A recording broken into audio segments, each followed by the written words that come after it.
Welcome to the Tactics Meeting, Episode 7, Western Response Resource List, for Monday, March 1st, 2021. In this episode, we'll be talking about the Nestucca spill, Exxon Valdez, the birth of the Western Response Resource List, Deepwater Horizon, and much, much more, so stick around. I'm here with Scott Knutson, recently retired from the United States Coast Guard from District 13 as a member of the DRAT. Scott, welcome to the program. Thank you, Dan. And Sonja Larson, the Washington State Department of Ecology. Welcome, Sonja. Thanks, Dan. So, Scott, you've been out of the Coast Guard now for a little over a year. We're trying to drag you back into the response community. I know, kicking and screaming. I've got friends of yours who've said hi, so I'll say hi to you on their behalf. Hi, Scott. And what have you been doing in retirement before we jump into the worldwide response resource list, which is going to be our topic for today? Well, I retired last year at end of the end of the summer, well, a year and a half ago at the end of the summer, and pre-COVID. And one of the projects I started working on initially was I started with about a 20-ton rock project, and it's just I was going to do a little modification of my front yard, and that's turned into about 5 phases, which is now about 180 tons of rock, well over close to 200 cubic yards of dirt, lots of new grass, new John Deere tractor, the whole thing, and so I've been basically creating what I call an infinity lawn from my front window. So I look out, have these rocks and all of this dirt and stone. It's been a great project, and it's almost been an everyday project for a year, or it was for a year. I've got 1 phase left, and that's to bring in some 8, 9, 10 ton rocks and finish right in front of my picture window in front of my house. So that's the rock project. A lot of people want to know I'm still working on my cabinets, I'm embarrassed to say, but that was always a topic that would come up. So is it really just an excuse to buy a new tractor? Not really, but it was nice to buy it. Well, that's great. If you can't travel and you can't go to Hawaii, you might as well buy a lawn tractor. That's right. That's right. I'm ready to go to Hawaii, frankly.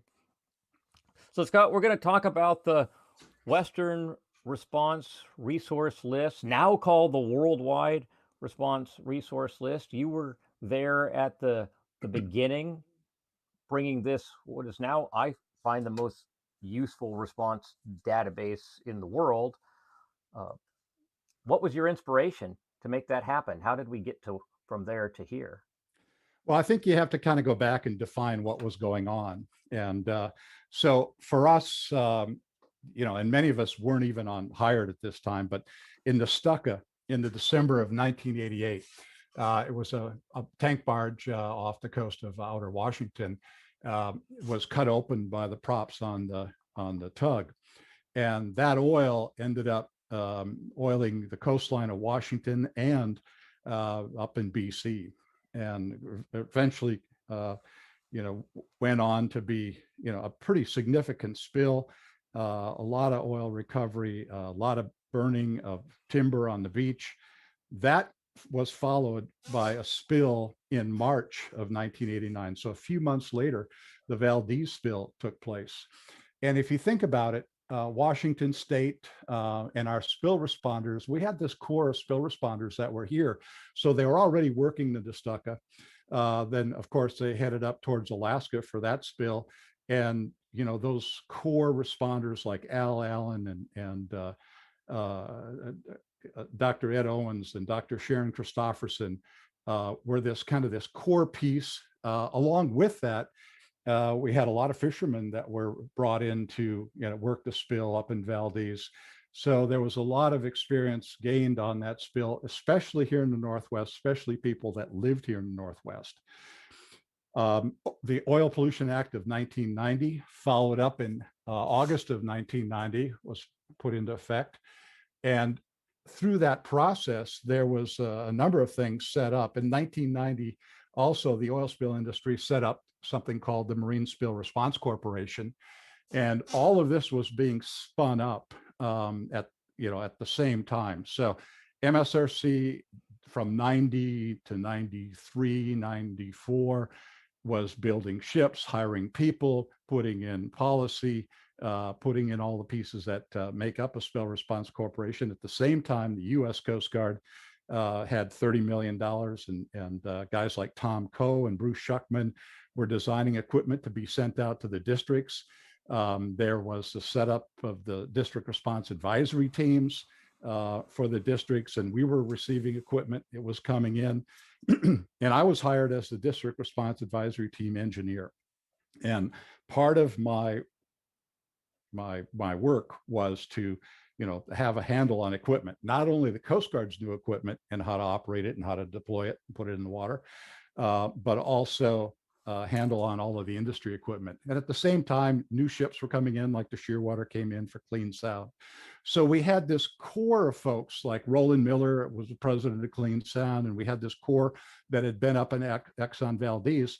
And all of a sudden there was all these new jobs. There was this gap. So we had people come in, tanker captain come in from Exxon Valdez was part of the community. We had a mate come in from one of the, not the Valdez, but from Exxon. We had a lot of Alaska fishermen get hired at that time. I came out of the offshore drilling industry and came to Washington State and took one of the jobs. But there was this huge influx.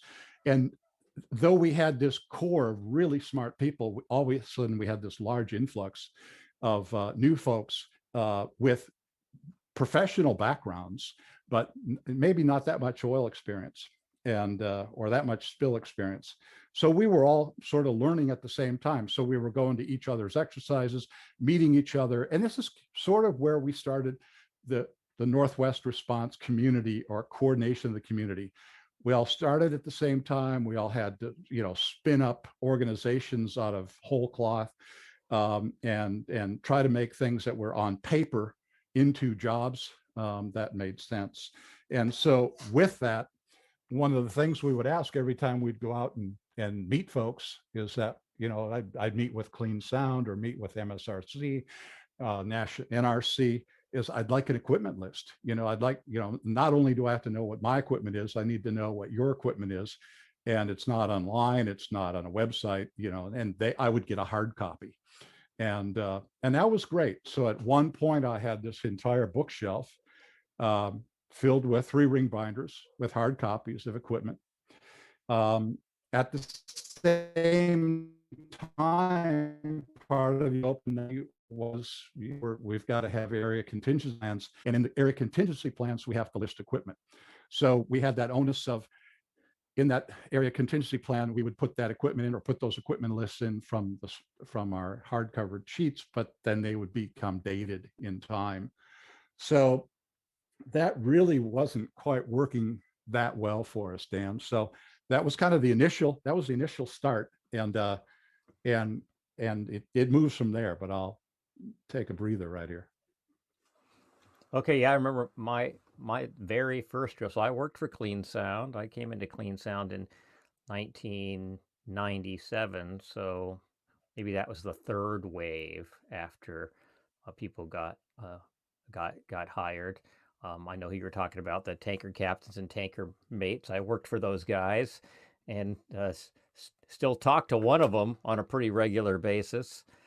And my first drill, I was doing the equipment list, and I was using a yellow legal notepad, and I would add the next piece of equipment that arrived, and then I'd sit there with a calculator, and I'd be re-adding up storage capacities, re-adding up boom lengths, so over and over again. I spent like 6 hours doing nothing but retotaling these equipment lists on a yellow legal pad, thinking, gosh, have they never heard of a spreadsheet? I mean, what? There's got to be a better way than doing this. I'm never going to be caught up. There will never be an accurate list at this rate. Well, and I think that was the case. And I think obviously, you saw the problem, and about that same time frame, because we had this strong community, and that we decided to work together early. And Sharon Christopherson and Roland Miller were fundamental in basically putting us on the track of that. This is not going to be, a fight of separate camps. This is going to be the same camp. We're a small community and we're all in the same boat. So with that, we had a meeting, probably one of our first meetings, probably at Clean Sound, and we the idea of let's put all the equipment on a spreadsheet. And all the objections that you might expect came up. There's for some folks that are in industry that have excess equipment to the equipment caps, they would be interested in maybe not showing all that equipment, because if there was a big spill somewhere else in the world, somewhere else in the United States, they could run that equipment and sell it and for that spill, or charge out for that spill. So there was all kinds of mistrust and different things kind of going on with the entire group. And then some folks just didn't want to share the information. It was like, that's power. Those lists are power. And those were, and I've mentioned it many times, those were the most contentious meetings of our groups in the initial days. And I don't know if we got anywhere in the first meeting other than here's the concept, and spoke for an hour or two. 6 months later, we got together, and the ideas began to thaw, and people started to say, that maybe this is a good thing. And so we eventually got to the point where we put the spreadsheets together. We basically, there's no requirements. We made it ad hoc. It was as loose as they wanted to do it. But the key was individual equipment owners put their equipment in and then updated it where it was located. And if they removed it or added to it, they put equipment in. And you got to realize, even through this process, there was a lot of equipment ordered throughout the United States to meet the requirements of Open 90. So equipment was being delivered all the time. So there was new equipment coming in to be tracked. So it wasn't as stagnant as it is in 2021. So that really, I think, really helped. And once we had that Excel spreadsheet, which the Coast Guard hosted on its website for years, we hosted it right up until the attack on the World Trade Center. And at that point, the Coast Guard, a lot of the Coast Guard sites went dark because of security and concerns. So Jen West came out and said, look, instead of having this key database for the Northwest on a site that can go off and on, we'd love to host it. And Jen West came in and did that, and John Murphy did a great job, and Al Hilscher.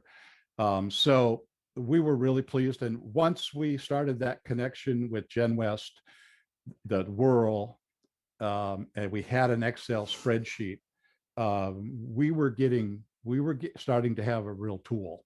And and that tool basically went to spreadsheets, and then folks started tracking using the spreadsheet in the exercises to track equipment, and much more accurate than it was in the earlier days, where we just were surprised by, oh, you got that too, great. So I think, Dan? Scott, so at the time that Jen West took over hosting, was it still a Excel spreadsheet? Were they putting the spreadsheet on their server? At what point did they move to the database format? Well, it was still a spread. It went over as a spreadsheet. And of course, Al, as soon as he saw that, started working on a database. And it wasn't long, John would explain it and Al would work on it, and they're going like, hey, Scott, we've got something we'd like to show you. Well, everything they showed me for the next, 15 years was like, oh my, that is so much beyond what we ever expected. So, I mean, they really supported our response community and continue to do so as a company. And Sonja will talk a little about it as we go on here, but what we have today and what we started with, it was definitely usable, but it changed considerably. So Sonja Larson, at what point did you join this movement for developing the WRRL, and when did it gain the name? At some point, it picked up this WRRL moniker. Did that happen when it moved to Gen West? That name, I'm not sure. Scott, when were you guys initially calling it the Whirl? So that John came, of course, this is one of those surprises that John would come in with. And, he came to one of the meetings and said, look, I don't know if it's a license, but I have the name WRRL.US, and Gen West owns it. And would you like to use that? Well, big smile, of course, and so that's how that happened, Sonja. And I think once it was being hosted by Gen West, it really started to be something that people could see on the internet. So it was something you could communicate more easily, and people could even kind of stumble along. It is still, as the Whirl, essentially an Excel spreadsheet in a lot of ways, because one of the easiest ways to manipulate the data is just to download the data and filter it and sort it to find the things that you're looking for. I started working for Department of Ecology in 2008. And so that was after some initial regulations were coming into play. And so Ecology had funded Gen West to build a bit more capability into the Whirl database to help us to implement our new regulation. So that was one step in kind of some of the changes to the Whirl equipment database. We use it for several different aspects of preparedness and response. On the preparedness side, we have an equipment verification program. So really, all of the records that our primary response contractors, federal government calls them OSROs, all of their equipment records are being verified through an equipment verification process, which is site visits and also in drills and in spills. And the Whirl was early set up as this is the universe of equipment. So these are the pieces of equipment that we're talking about. And as we've standardized that equipment listing, we've been able to verify that what they say they have is where they say they have it. And that all plays into the planning standard verification and the contingency plans.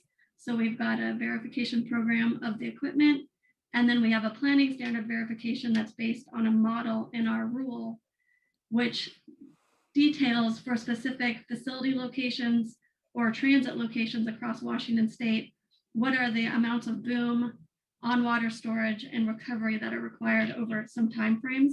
So very similar planning standard benchmarks to the federal government. But for Washington, we're using the Whirl and a model that's based in regulation to run the equipment locations in Whirl through a GIS database. So there's a lot that we're doing with the Whirl as this foundational element to understanding where is the equipment and how are we prepared to respond across the state where we have some of the highest risk operations like pipelines, vessels, and facilities, and now railroads. The other thing that we did in about 2012 was we actually, as Scott was mentioning, the Whirl has always been completely voluntary to participate and completely free. So any equipment owner could join and be a participating organization with the Whirl. What that meant was they would get a login and password and be able to update their equipment. When a Whirl member joins the Whirl, we're really identifying themselves through a directory of being the entity that you call to get that equipment information, and also an inventory of what does my equipment look like and where is it, and what do I have. And so as we've built out all of those participating organizations, the Whirl has provided that resource inventory of equipment. And in 2012, we updated our requirements to say that this is the first time it was not really voluntary. We said that the PRCs actually had to put their equipment on the Whirl and verify it quarterly. So not really voluntary, meaning not really voluntary at all. You could say that. You could say that. It doesn't have to be in the Whirl. It could be a similar spreadsheet that has like the same type of content as the Whirl. So it doesn't have to be maintained in the Whirl, but it has to have that same structure, because we're trying to have the same structure across all of our different primary response contractors, the purpose of evaluating the equipment. And what that really did was, for all of the equipment that's staged in Washington and is being relied on to meet planning standards, it's allowed us to know that people have a stronger relationship to that equipment list. in terms of it really is looked at regularly. If equipment is moved around, the list is updated. So it's been a good element to consistency of the WRRL and to just data quality over time. But yes, it wasn't fully voluntary after a point. Well, Scott had made a good point early on that people didn't want to put all of their equipment into a list because they didn't want to be bound to say, hey, all this stuff's going to stay in Washington, to meet these caps. I have more equipment than I'm required to have by the Coast Guard. So I'll list what I'm required to have, just that minimum, and I'll have this other cache that I'm free to kind of do whatever I want with. And for a long time, especially when I first came to Clean Sound, and for years afterwards, MSRC, Clean Sound, and later MSRC had equipment that wasn't on the WRRL. But I think that's kind of gone away. How does the state deal with the fact that, I mean, you want all the equipment on the list. Everyone wants all of the equipment on the list. I want to have this inventory I can shop with when I need to go get equipment. And it's not to my benefit as a plan holder to not know what's available in the country. So if I put list equipment on that's not required to meet my state obligations, how do you address that? So that's something that has another piece of this that has grown over time. And some of that growth came, immediately after Deepwater Horizon oil spill because the WRRL existed and because for all of the resources in the Northwest, there's a very clear picture of what do we have and a very easy way to order the resources that you were looking for. They might not be the closest to where the spill was occurring or the need, but there was definitely a very quick kind of request for a lot of the resources from the Northwest. And I think Scott can piggyback on that. But ultimately, what we've learned through kind of some iterations of our rules and of our verification processes, yes, we want all of the equipment on there. And the rule says how equipment moves out. So it has nothing to do with what's on the WRRL, but it has to do with what is required for planning standards. At one point in the WRRL database, there was a little checkbox that you could check if it was for planning standards or not for planning standards. And that was an early step to try to sort between things that could easily move out of the area and things that were supposed to stay in the area because they're for planning standards. And we actually don't need that type of structure anymore because with our new GIS-based tool for looking at equipment, we're moving every piece of equipment from one point over the road or over the water to that planning standard area. So we really can see that there is a lot of extra, well, I shouldn't call it extra, but there's depth in terms of the response capability and the ability to cascade resources out of the area, which is really what the whole system is based on, is more easily validated now than it was when we didn't have the GIS tools. It's a great tool. I'm glad the state uses it. But I do think we want to be clear for people who are listening that although the state does use it as part of their planning, we have people who are members of the WRRL who have equipment that are in the WRRL that have nothing to do with the state of Washington. We have equipment in the WRRL from California, from Alaska, the Gulf Coast, the East Coast. There's some international equipment. The EPA has equipment. The Coast Guard has equipment. And that equipment doesn't meet state planning standards. So people shouldn't be afraid to join the WRRL thinking that, oh my gosh, now the state of Washington is going to think they own the equipment. That is, I want to make sure that people know that's not the case and that I'm not throwing the state of Washington under the bus here. No, and I think, Dan, originally it was set up for, it was a Northwest equipment, D13, and, principally Oregon and Washington, but it's grown.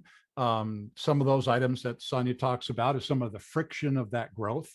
But there's always been friction as to what are we going to list, where are we going to move forward. But as we've done it and used it in incident after incident, and or gone to other locations for spills and not had a WRRL database, huge difference. I just, as an equipment engineer, as a person that's accountable for the equipment, and Sonja is the same way, both of our jobs were structured around having that answer. And that means you have access to that tool and you have the ability to rapidly sort out what's in there. And I'm not sure if it fits right here, but there are a number of databases out there that are also national. Coast Guard has one. It's called the RRI, but it's principally used for certifying OSROs. And so industry provides their equipment, and then the Coast Guard can do certain things with that equipment. But what we learned during Deepwater Horizon, when we wanted to sort that database, we would come up with the parameters. I'd like to know where all the DESME skimmers are, the DESME 250 skimmers are in the United States. Who has them and what's their contact? Well, that's a few seconds in the world to sort that. The way the database is set up for the Coast Guard, that was a request to National Strike Force Coordination Center, who took it to Martinsburg. And then all night, someone worked on trying to sort out their equipment list. And by the next morning, they could provide us a list of that equipment. But that's a totally different thing. So that database does OSROs, but the world does response. It's built for response. It's built for responders. So I just wanted to plug that in there too, because some folks ask, well, I'm already doing the RRI. Why would I do the WRRL? And there are good reasons for both.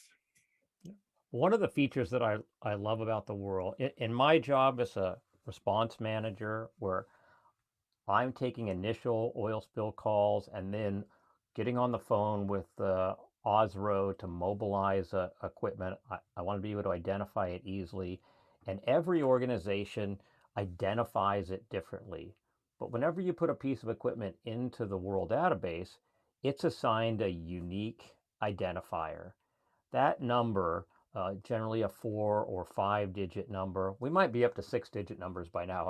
I'm not sure. They were always 4, and now I know there's at least 5. But that number is unique. If I put that number on a resource request on a 213RR, it's unambiguous what I'm looking for. Right? We can identify it quickly.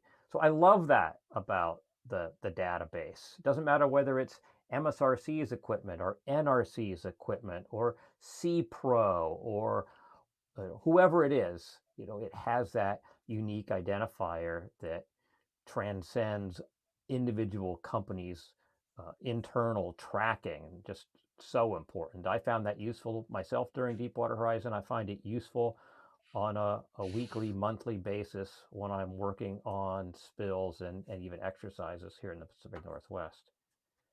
The other thing that I love about the WRRL is the effort that's put into doing type and kind. I don't know that everybody agrees on type and kind even now, but the lexicon, the identifiers, the work that's been put in the Pacific Northwest by the steering committee to put that information together and make it consistent and adapt since Deepwater Horizon and as technology has moved on with equipment like drones, both aerial and subsea, with capping equipment, with subsea equipment. Even though there are no drilling rigs in the Pacific Northwest, the WRRL still has that kind of subsea information in the database, and to be able to use that is so important. And we weren't really doing that well in Deepwater Horizon. I'll tell a little story. I was part of the recovery group down there, and I'd have somebody come to me for about a week. They'd come to me every day with this list, and they'd say, how many fast crew boats do you have? It's like, fast crew boats. I have 32 oil spill response vessels and 64 work boats. Yeah, but it says you have 12 fast crew boats. And they couldn't get it through their head that I didn't care what the owner was calling them when they were running crews or doing dives or whatever they were doing with them, that once they were in my recovery group, either they were recovering oil, in which case they were an OSRV, or they were supporting that work, in which case they were a workboat. Every time a resource order would come in, whatever was written on it, it got put in the database that way. So we had this sort of this unreconcilable list. And I seem to recall, I don't know if this is something that you can talk about, but I seem to recall you being an area command later on in the response, trying to put some order to that resource situation. Yes, I was in area command. I went to area command as a resource unit leader. Within probably 4 hours of getting there, we established something called the critical resource unit, which we just looked at like 5 major pieces of equipment. And I got there in April. I left in July, and basically with that, we looked at, for us, we looked at burn boom, skimmers, vessels, and in another item or two, I can't recall all of them, but we had specific control of ordering and going for those resources, and then we would distribute those items to our different commands out in the field. And we had a wonderful database that was used to spill. However, it didn't really have any parameters when you input the equipment. So, and there was a large latitude of people that could put equipment. So you could be out in the woods, putting in your equipment list, and whatever you decided to call that vessel, you called it. And whatever you decided to call that boom, you called that boom. And whatever you decided to call any piece of equipment, you just made it up and typed it in. And that was going on hundreds and thousands of things a day. Well, eventually, back at Area Command, we had to answer questions for senators and representatives and even the president's office. They'd want to know exactly how many feet of this you had or how many of these skimmers you had. Even though the software was capable of totaling those things, there was no common resource, category. And so that's something that we worked on, and I'll talk about that in a minute. But that's something we tried to solve after the fact, and that's something that we've now incorporated into the world. That kind of touches on what you're talking about, Dan. You saw it at the field level. We were seeing all of that stuff come back to us as something that we just couldn't even sort out. They tried to. There was a small group that spent about a week trying to sort it out during the spill, but it was too late. So that horse was out of the barn. Yeah, I just find the resource typing in kind in the world really valuable. And the description I often use is training is, I want to order a tennis ball, and somebody has that tennis ball come in and they're putting it into the database like, oh, it's a green ball. All right, or it's a fuzzy ball or a furry ball or a felt ball. So all of a sudden I've got felt balls, fuzzy balls, green balls, tennis balls. Well, I want tennis balls. Well, I don't have any tennis balls. What do you have? Well, I have fuzzy balls. Well, I don't want fuzzy balls. I want tennis balls. And so we have the things that we need, but we don't know that we have the things that we need, which really goes all the way back to the findings of Firescope and the creation of ICS in the first place, right? Common terminology, common resource types. And you just get so many people. I mean, there were 80,000 people on Deepwater Horizon, so it's not surprising that there were some inconsistencies. Not that anybody did it on purpose. It's just that's the way it comes out. Well, and along with that, if a U.S. senator is asking you, for how many fuzzy balls do you have, or how many blue, how many ships you have, or how many, how much boom you have, and you can't sort it, it goes to your professional ability to answer the question. And that's never a place where an equipment person wants to be. An equipment person, this is black and white. It's numbers. It's 1, 2, 3. There's 1,000, whatever the case may be. But you have to get it defined into categories, and you have to make it workable. Maybe it's time to touch a little on that Deepwater Horizon international offers of assistance, Dan. I think that's great, because that's kind of when we went from being the Western response resource list to being the world response resource list. We took a big step as we exported this database to the rest of the maritime community. And that's true. And I think once we got into place and realized some of the magnitude of this, and bottom line, that BP, I'm not sure in the 4 months I was there they ever said no to equipment order that I came up with or found. And I was involved with BP presidents, and then we had a bunch of technical specialists. Probably I was an equipment technical specialist to BP in that critical resource unit. And so we had the horsepower to buy and purchase. We had great support from their logistics chain. And early on, I would ask people, well, what one of the things I did is I asked Tom Davis and Jim Rydell from their experience and basically with the Exxon spill, is, hey, what would you do? And they thought about it overnight. And Jim called back the next day and said, Scott, I would call Wally Landry and I would, with Crucial, and I would try to corner that market. Well, we called Wally on a Sunday. He was in, and I said, hey, Wally, we're looking to corner his pom-pom market, and Wally produces about half of the pom-poms that's available in the world. Parker Environmental produces the other half, and they're already spoken for. They go to the companies that were working for us, but Wally still had his, and we said, Wally, let's cut a deal. And Wally says, so I've been waiting for this call. I want to just do one purchase. And so we turned that over to BP Logistics, and I kid you not, within 2 hours, I think, they had a long-term contract in place and what we call a spec order for, plus $10 million. So, we were off and running, and that was kind of the spill for the next 4 months. One of the other items I worked on is I got to meet the European EMSA, European Maritime Safety Association, and that was Bernard Blum, and he had been one of the equipment people on the Prestige spill. And I asked him, hey, Bernard, what was the biggest mistake you made on that spill as far as equipment? And he said, I took everything. So not only did I have to get the stuff out in the field and get it, working on the oil, I had to take equipment that we didn't need, and I had to find warehousing for it. So I spent a lot of days warehousing equipment that we're never going to use, going to send.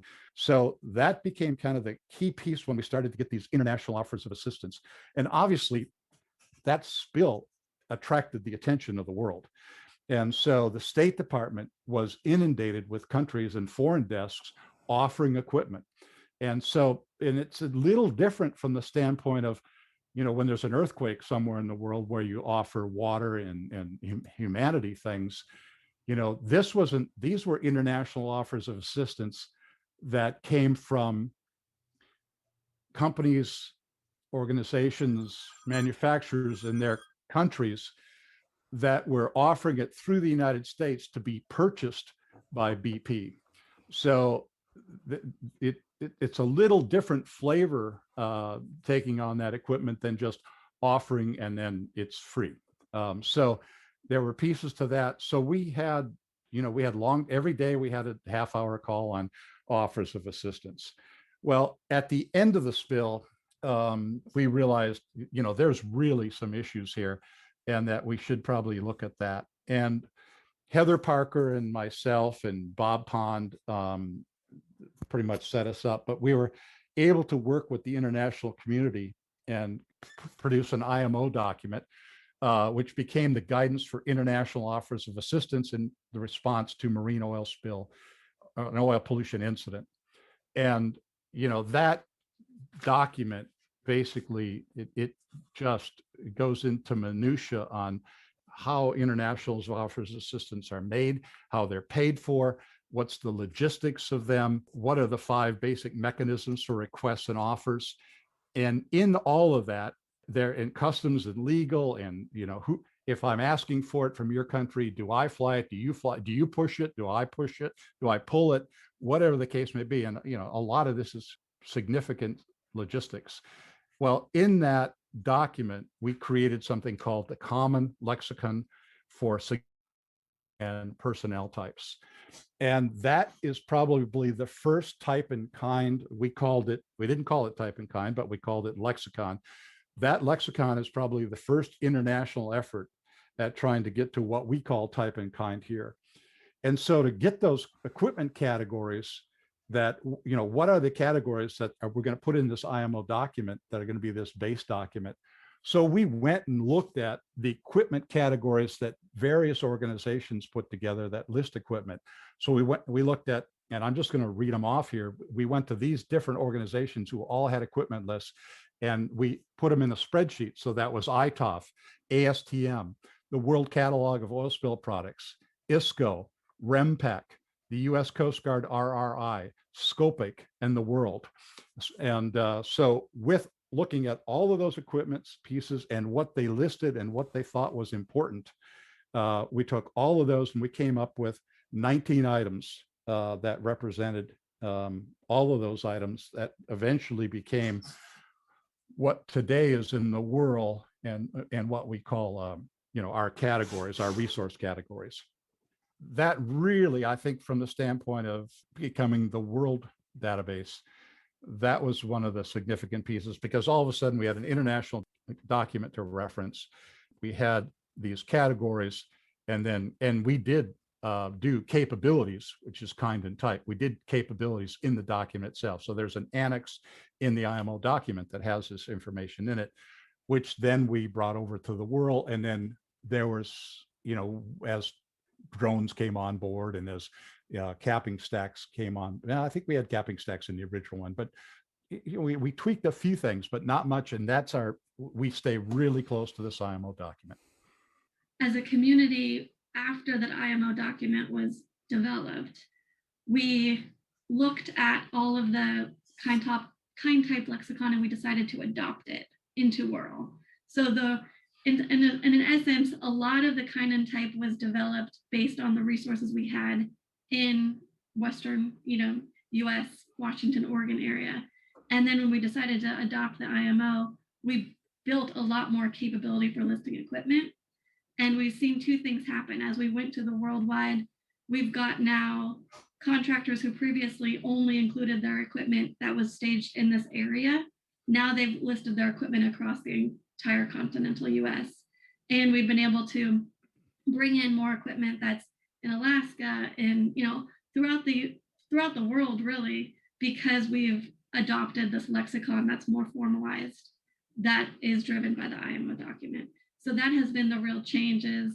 We had a lot of kind typing in our initial iterations of WRRL, but we adopted the IMO lexicon, which standardized us even further and beyond things that we have here to things that people want to track and measure, worldwide. So yes, we don't have stacking or capping kind of tools because we don't have subsea.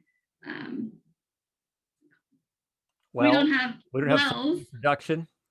Yeah. Or exploration. Exploration, that was the word I wanted, forgetting that. But we do have the ability to track those things within our greater lexicon because we've standardized it for all the types of equipment that might be relevant. And that's another thing that we've seen as we've been mapping all of the equipment on the WRRL. So every piece of equipment on the WRRL has that unique WRRL ID. It has the resource kind and type. So we've been able to really define what it is, where, and then also a latitude and longitude for where is it in the world. And for a long time, we've had our oil spill response organizations that are in Washington, Oregon area, but now also including their equipment across the US. We have state, federal, and provincial government equipment all now posted on the WRRL. So we've tried to embrace as many entities as possible because the list gets bigger and bigger and more useful across complex events that rely on equipment cascading. Right, that's what we want, right? We want this to be the list. There should be no other list. We would love it if everybody would join the party and we just had more and more equipment on there, certainly. Right. If they join the party, did they get a toaster? Is there like steak knives? They get to feel good about their contribution to readiness. There's no prizes. No prizes. The WRRL is free to join, so there's no prizes. But maybe that's something we can work out in the future. So how does somebody join the WRRL? I've got equipment. I want to add it. Do I contact you? Do I contact Jen West? How do I go about that? So the best thing to do is to contact our host, Gen West, directly. So when you contact Gen West and inquire about becoming a participating organization, they're going to ask you that you're an equipment owner. So we really only want people to list the equipment that they own. You're not going to list things that you can subcontract or things that you don't actually control. And then they'll work to give you a login and an organization name and help you to add all of your equipment to the World database. And then you'll be part of the community who regularly talks about how to make the world better and better for our use over time. So that brings us to the steering committee. There is a group that helps to manage this. You sit on that group. Can you tell us about the steering committee? So the steering committee had some different participants over time, but ultimately it's Gen West leading it. Often have industry representatives who come and communicate things that they'd like changed in the world or new capabilities that they'd like built into the world.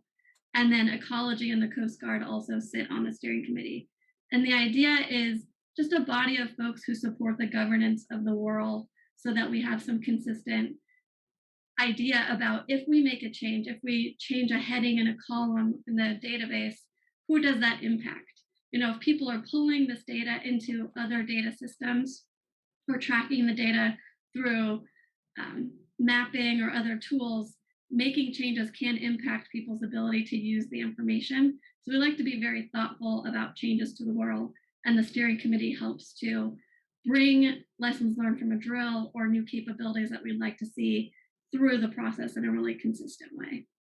Generally, the steering committee meets a few times a year. There's a lot of discussion that happens before each World annual meeting. So we try to have a meeting annually where we invite all of the participant organizations or other just interested World users to come and hear about changes that we're proposing on the World and provide feedback about what those changes would look like or if there's new things that we should be considering. So there's sometimes meetings ahead of that annual meeting. Dan, we use the WRRL here in the Northwest as which we reference instead of listing the equipment in the area contingency plan. The area contingency plan actually references the document and its location. And so it gives us the ability to have a really clean, updated database 24/7 versus being posted and being your area plan is several years old and hasn't been updated. This alone, I think, is significant for Coast Guard members. The other part of that is the Marine Spill Response Corporation lists every piece of equipment they have across the United States. So that's across all the captain of the port zones. So for Coast Guard members, you already have a significant piece of your response when you do your drills and exercises. That equipment's there. It's in a type and kind format. So you have that tool. Which, you know, I think it's a little easier to sleep at night being able to know you have those tools out there.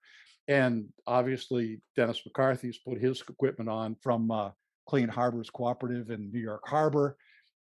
We've got equipment from the Burlington Northern Santa Fe because of with, you know, moving oil from North Dakota on rail and rail cars. We've got the Canadian Pacific Railway, they're involved. Just, you know, a significant amount of good response corporation, good response community. And what's interesting about this is Sonja mentioned that annual meeting. We invite every one of these people to the meeting. So each year, and we have a talk. And so it's much better to get to know these folks ahead of time before we have a spill or before something happens that we're in an incident command post. And, you know, certainly meetings and the ability to have the community meet like this is significant. And finally, just, you know, we even have the Lummi Nation, one of our local tribal communities, is also has equipment and lists it. So we have a wide swath of equipment, but we're interested in equipment from any continent. Hosting this, it's a great way to get your equipment out there and as far as even being known to exist and for your organization to become part of this community. So if I'm not a member, I don't own equipment. Like I work for the Washington State Maritime Cooperative, and we don't own equipment, but I want access to the data that's in the WRRL. How do I How do I get that? It's a great question, Dan. Well, thank you. Thank you, Sonja. So anyone can access the WRRL as a guest. You don't need any login credential or password. When you go to the WRRL website, you just enter the database as a guest. And then the WRRL is available for download in multiple formats. So you can search the WRRL in the database by just putting key terms into the search, or you can download the entire WRRL database as an Excel spreadsheet and look for the resources that you're trying to find that way. Yeah, that's generally the way I do it. That's the way most people do it. Yeah. So there's two formats that Jen West has set up for the Excel spreadsheet, which is really great. The first is a sheet separated workbook, so that each worksheet of the workbook is a separate organization's equipment. That's generally how I like to download it. It's easier to zip along looking at the worksheet headers, find NRC or MSRC or whoever it is that I'm looking for, and then there's their equipment. But you can also download it as a single workbook. And if the person was going to take that information and import it into another database application, that second Excel format is probably the better way. You can also download it as a comma separated file, which is great. And you can download it as a DB database file. Well, and I think, and I'm going to let Sonja address it, but there's even more. It's gone well beyond just a database. Sonja? And I think this is a future topic of your podcast, which we'll all be tuning into, to people who love the WRRL, because the WRRL is really that directory and inventory, and where it gets pulled into the full capability of resource tracking for an incident, drill, or a spill would be through WRRLTrack, or as Dan was mentioning, pulling that complete equipment list into another system. So there is a lot of capability that goes beyond WRRL. WRRL isn't the resource tracking tool. WRRL is the database of information that's standardized and consistent, that gets pulled into other tools and is interoperable with those other tools for the purposes of tracking in a spill or a drill. Well, you're absolutely right, Sonja. We are having Jen West on for a future podcast where we will talk about WRRLTrack and WRRLTrack Web and how it's used to track resources for both drills and spills. Jen West has come to the last two worst case drills that I have designed and facilitated, and done all the resource tracking for those exercises using WRRLTrack Web. And they've done it, but also the responsible party personnel in the resource unit have logged in and done it. It was a collective group, and I am going to use it as the resource tracking tool for the Washington State Maritime Cooperative worst case exercise coming up here later in 2021. So it's an amazing tool. And yeah, sometime in the next few weeks, we'll be putting out a new podcast that'll talk about all of its capabilities in nauseating detail. Well, I think it is important with that whole question of who would put their equipment on the WRRL, and if I put it there, does it mean someone accesses it that I don't necessarily want to? And so the WRRL being a platform that you can use to build your equipment list, because it makes your life easier when you have a spill, to manage your own equipment is one aspect of it. And then the equipment being available if you get called and someone needs your resources being another. But just listing your equipment on the WRRL does not mean every single person has access to it or has the ability to call it out. And the WRRL is really built on each equipment record being tied to an individual that needs to be called, so that you can validate that you can order that piece of equipment and incorporate it into your spill response. So it's not just you get whatever you want, whenever you want it from the WRRL. There really, in some cases, have to be pre-existing contracts or relationships in order to be able to utilize specific equipment on the WRRL.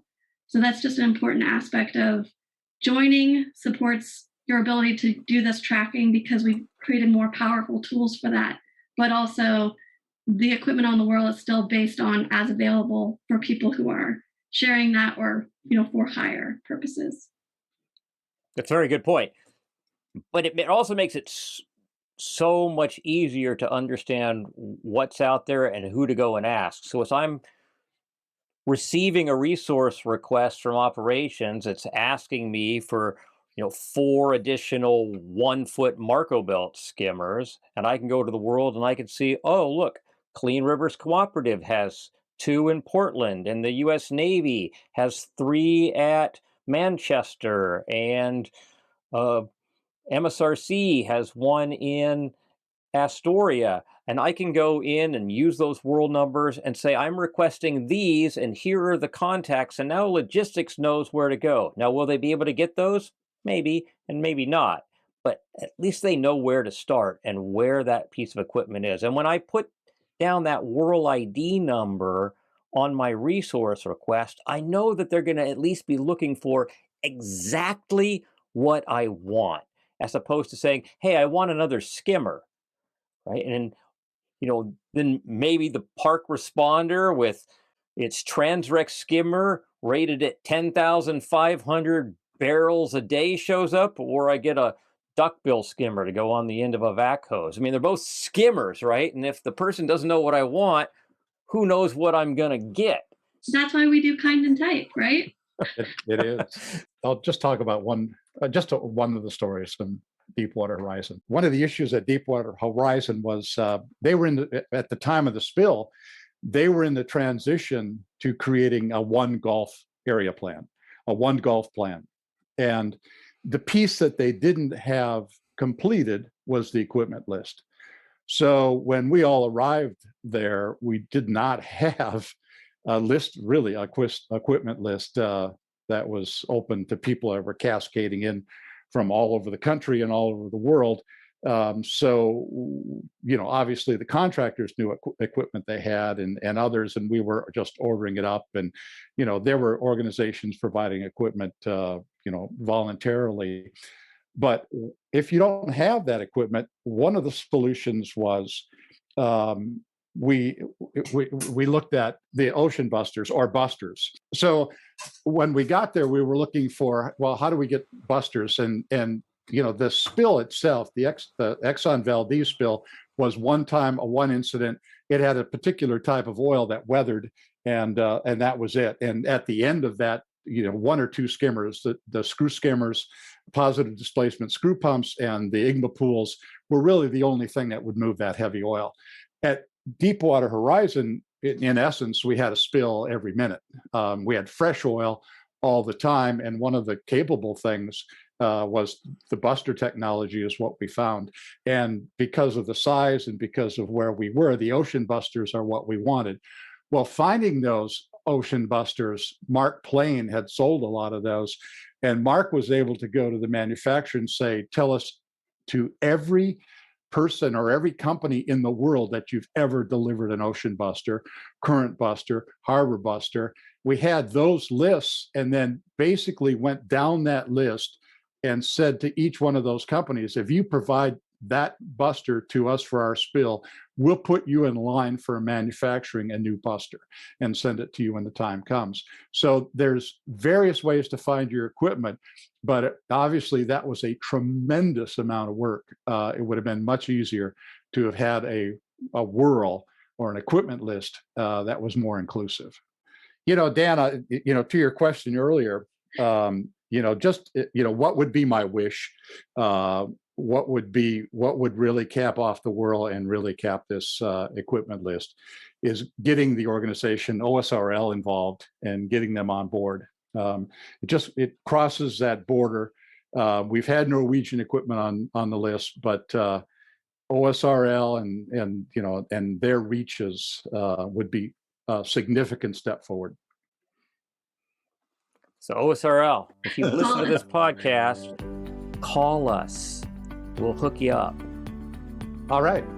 Boy, we churned up a couple hours there, huh? Yeah, we sure That's did. good. Thank you for joining us for this episode of the Tactics Meeting. If you enjoyed the show, tell a friend, send a tweet, make a post to Facebook, help spread the word. If you have a question or suggestion for a topic, you can email me, The address is dansmiley@mac.com.